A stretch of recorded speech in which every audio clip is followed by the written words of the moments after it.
மானங்கட்ட ஆட்சி அதெல்லாம், மானங்கட்ட ஆட்சி இதெல்லாம்.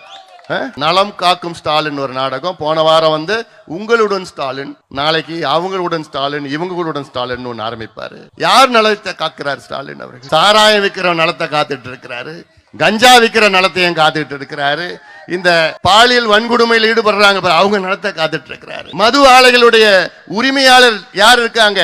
திமுக கட்சிக்காரங்க எல்லாம். அவங்களுடைய நலத்தை காக்கின்ற ஸ்டாலின் அவர்களே, போதும், நீங்கள் ஆண்டது போதும், மக்கள் மாண்டது போதும். மக்களுக்கு பாதுகாப்பு இல்லை, யாருக்கும் பாதுகாப்பு கிடையாது. 3 வாரத்திற்கு முன்பு கும்மிடிப்பூண்டி 8 வயது பெண் குழந்தை பள்ளிக்கு சென்று வீடு திரும்புகின்ற ஒரு சூழல். அந்த குழந்தை அப்படியே கடத்திட்டு போய் ஒருத்தன் மானபங்கம் செஞ்சு பாலியல் வன்கொடுமை செஞ்சுட்டான். அந்த குடும்பம் அப்படியே கதறுது. அந்த குடும்பம் போய் காவல்துறையில புகார் கொடுக்குது. புகார் எடுத்துக்கல காவல்துறையில. ஏன்னா புகார் எடுத்துக்கிட்டா அப்புறம் அங்க அரசுக்கு கெட்ட பேர் வந்துருமா? இப்ப நல்ல பேர் இருக்குதா? யார் அந்த ஆளு? அந்த மனித மிருகம் யாருன்னு கண்டுபிடிக்கல. 3 வாரங்களுக்கு பிறகுதான் அவனை பிடிக்கிறாங்க. எங்க பிடிக்கிறாங்கன்னா ஆந்திராவில் சூலூர்பேட்டையில பிடிக்கிறான்.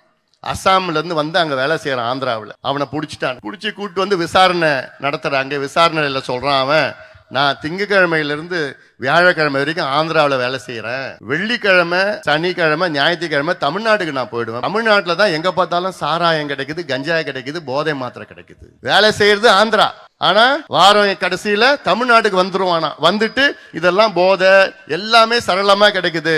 அப்படி இந்த பெண்கள் எல்லாம் நான் எல்லாம் பண்ணிட்டு நான் திருப்பி ஆந்திராவுக்கு ஓடிடுவேன்.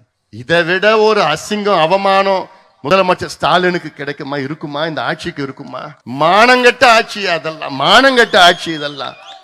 இந்த ஆட்சி தொடர்ந்து மறுபடியும் வந்துட்டாங்கன்னா உங்க பெண் குழந்தைகளை மறந்துடுங்க, பேரு பேத்திங்களா மறந்துடுங்க.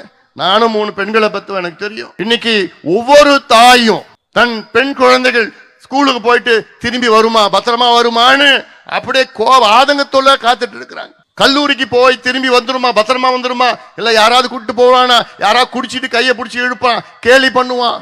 பாதுகாப்பு இல்லையா? இது ஏதோ ஒரு சம்பவம் கிடையாது.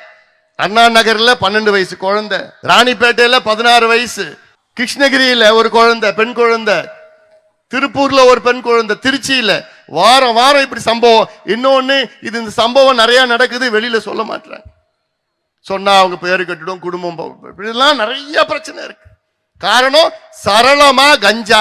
அமெரிக்காவில் இருக்கும் அத்தனையும் தமிழ்நாட்டிலே வீதி வீதியா தெரு தெருவில் வித்துட்டு இருக்கிறார். இதற்கு நடவடிக்கை எடுக்காத, கையாலாகாத ஒரு திமுக ஆட்சி இங்கே தமிழ்நாட்டில் நடந்து கொண்டிருக்கிறது. கையாலாகாத ஒரு ஆட்சி இது, கொடுங்கோல் ஆட்சி.